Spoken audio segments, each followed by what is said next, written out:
Thank you. Bill Sheel, Co-Chief of Staff for Phoenix Mayor Phil Gordon. And I think a logical question is, what does city government have to do with immigration? So let me give you a little background on how we got into this issue. And I've worked for Mayor Gordon for 10 years. So I've been with him for most of his political career, and joined him in the mayor's office in January 2004. And as we did our staff assignments at that point, I can assure you we did not have an immigration advisor as part of the staff roster. And in fact, in the early part of the decade, our most significant interaction with immigration is we actually used some federal grant money to start a day labor center up at Bell Road and Cave Creek Road, because the businesses in the community were concerned about the impact of day laborers on the street corner. So we were actually taking proactive efforts to work with the business community to help manage some of the negative impacts of kind of an out-of-control labor market. But we saw that start to change in the middle of the decade. By 2007, we had day labor challenges in other parts of the city, and in fact some real conflict in the area of Pruitt's and Thomas Road and East 32nd Street.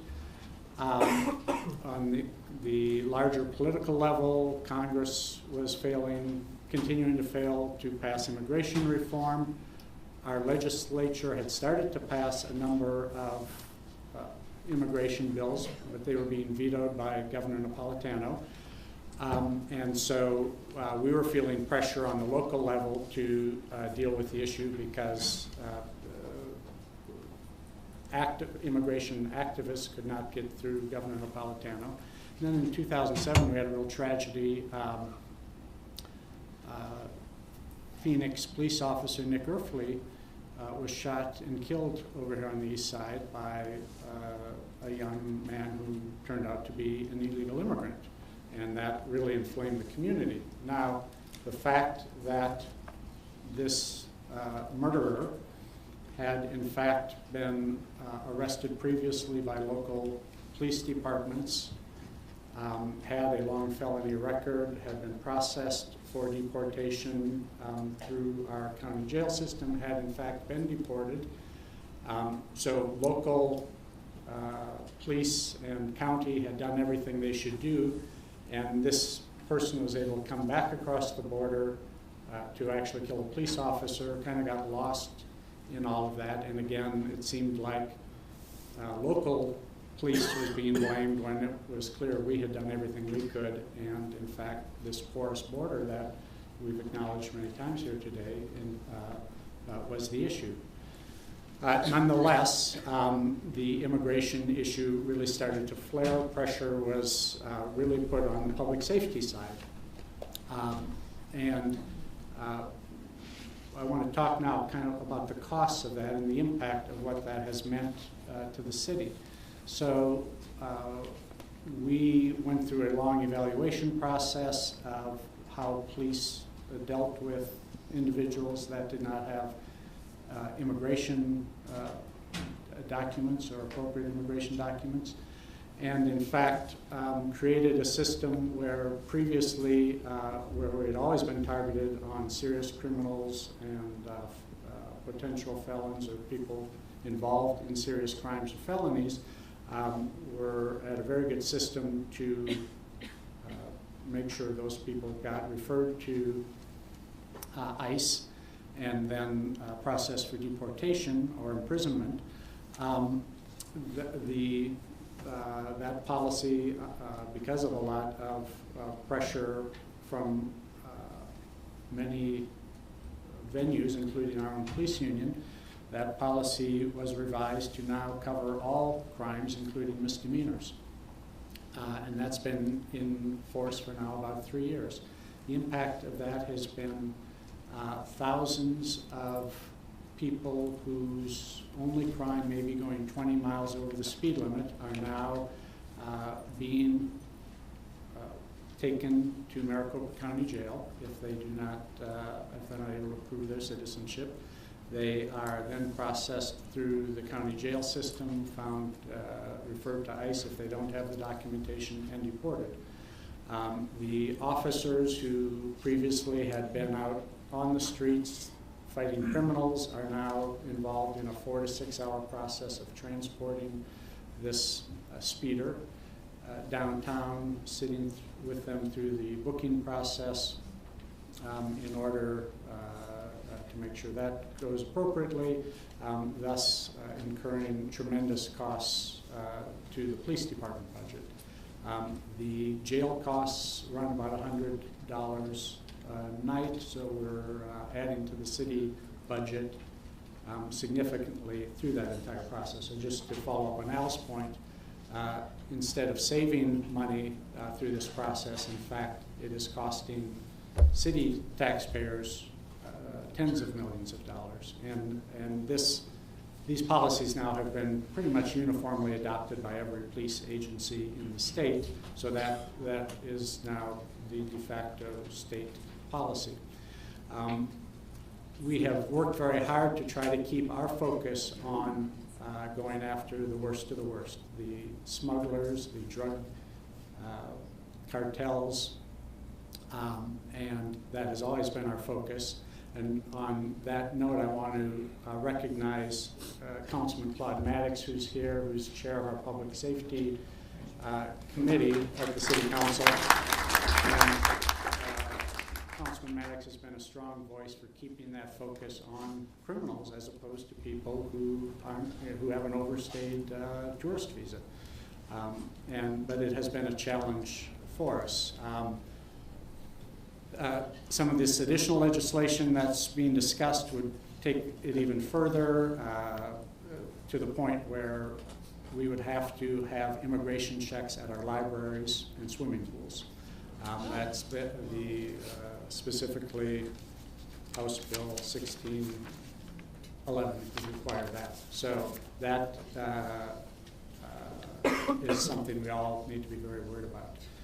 I want to talk a little bit about, though, the human cost of this failed immigration policy, both the federal side, but what's happening at the state level.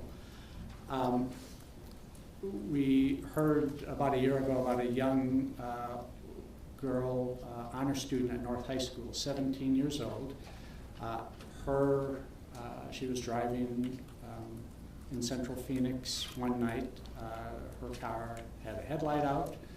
She was stopped by a police officer. She did not have insurance. The car was impounded, which is what we do now when those sorts of infractions occur. The young lady, being a teenager, as we know, teenagers don't always make wise decisions. The young lady who is undocumented got a false ID, thinking that she could get her car back with a fake ID. She went down to police headquarters. Police saw right away it was a fake ID. She was arrested. Obviously, presenting a false ID is a crime. And so the 17-year-old honor student from North High got deported for essentially having a broken headlight. So those are the kinds of things that these policies have led us to. I mentioned Nick Erfley, police officer. His wife, Julie Erfley, could have gotten caught up in this rage. She instead has become a strong advocate for immigration reform. She and the mayor have traveled to Washington to lobby for immigration reform. So out of her tragedy, she is trying to be constructive in helping fix the system. And I think it's also important then to talk about how the mayor really was struck with the need for him to step out and speak out on this issue while all this was going on with police officer Erfley, at Pruitt's, with the pressure from the state legislature. In December 2007, he visited a local parish, Most Holy Trinity, to meet with organizers from the Valley Interfaith Project, who are done an excellent job of organizing the immigrant community throughout the valley.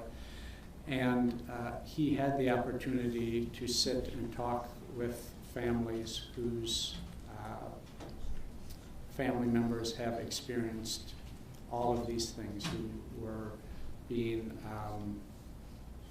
pursued by Sheriff Arpaio's quote-unquote sweeps, who were being taken to the county jail because they had traffic infractions.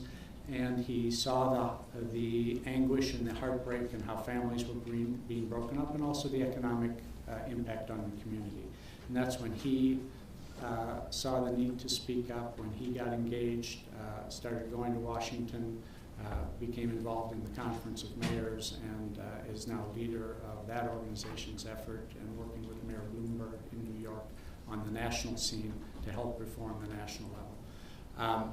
I think we have lots of choices here. We have a vision that's being driven by perhaps well-meaning but seriously misguided folks on immigration reform. We have another vision that we heard earlier from Utah, which, as many imperfections as there may be, is actually trying to promote a positive alternative. And certainly we're hoping that together, working with the mayor and many other elected officials, we can come up with that positive alternative. Thank you.